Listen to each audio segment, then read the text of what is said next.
everyone, welcome back to Cricketing Eye. What a day, what a match, amazing day. It feel the best thing, as we said, fans were back in the stadium. Amazing atmosphere, amazing weather, pretty good pitch. Not pretty good pitch, I would say. Absolutely beauty of a pitch. 381 scored in the first inning and still look chaseable in the second innings. What else can you expect in an ODI in Australia, in Sydney Down Under? To start with, as we discussed even the last time, any team winning toss will have big advantage. That's what happened with Australia as well. They won the toss, fresh pitch, good pitch.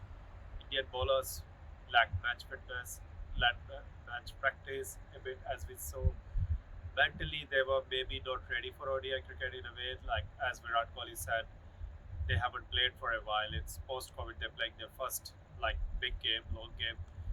It was we could definitely see in the Bumrah's bowling spells over there. He wasn't bowling at his best, like you see the Fury Bumrah, or even with the Chahal. I don't remember Chahal being that expensive ever in his career. So that was two of India's best bowlers had an off day. Mostly comes down to the lack of match practice, I would say. The other thing is the newcomers, Navdeep Sani, he didn't fire either. So I think it came down to just the Mohammad Shami, who was pretty good, and Jadeja was on his day comparatively to other bowler was okay as well. So Australia had the momentum right through the beginning. They had good start, and then Steven Smith came into his own. I think this Steven Smith we haven't seen for a while, which is not a good sign for India, to be honest. The way he batted, he hasn't batted in an ODI cricket for, as far as I remember, not for a very long time. So that changed the game from 300 odd, 320 odd. Australia managed 375. And as we discussed in the preview, anything over 350, any big score is very hard to chase on this ground. It's a big ground, boundaries are large, it's not easy even in this hit. Doesn't matter how powerful striker of the ball you are, as we saw with Hardik Pandya's who got out just near the boundary. You know, any miss hit is hard to clear every time. So Australia minus 375, and from there onwards, it was always going to be very difficult for India. Yes, we got off to a good start. We were 50 odd after 4 overs. Then things happened. We lost three quick wickets. All of the batsmen were looking to score pretty quick right from the beginning. Even Virat Kohli did not play like normal Virat Kohli innings.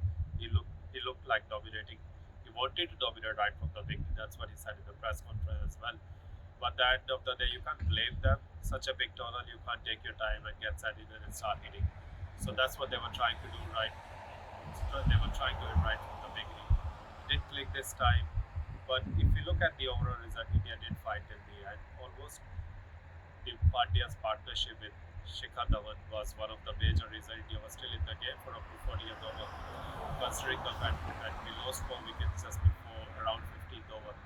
So I think India did manage to put up a fight, and at one stage, if Pandya would have stayed in the end, you never know what could have happened. This is cricket, and anyone can win on this day. So looking at the positives for India, I think Pandya's batting, Dhawan's batting, majority of batsmen will looked in good touch.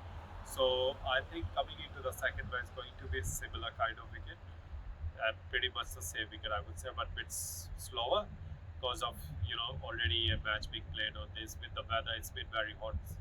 Today was 40. Tomorrow it's going to be similar. I think pitch is going to go become a bit slower. So any team batting first will have another big advantage. And chasing here wouldn't be easy. Wouldn't be easy at all. Especially anything above 300. Forget 375. Anything above 350, 320 is going to be very tricky. Spinners will come into play. And if India bowls second, they have Chahal, who had a rough day, but he is a quality bowler, and plus Jadeja. So you never know what's going to happen. But looking at the pitch, looking at the scenario, the weather, I think India does hold an advantage on a pitch which is slightly slower. Yesterday's pitch was a bit fast, bouncy, but this one is going to be a bit slower if it's played on the same track. And lastly, the only thing we can wish is India bowl a bit better and India start well. Because if you don't start well in Australia, it's going to be very, very difficult. Any team visiting here have to be on their toes right from the first game. Because when Australia start winning games, it's hard to stop them down under. They just bury you down. So let's hope for the best. Let's hope the weather stays still. There's no rains, and India bat first and put up a big total, and then we will see more of the entertainment. Thanks for joining us. Have a nice day, guys.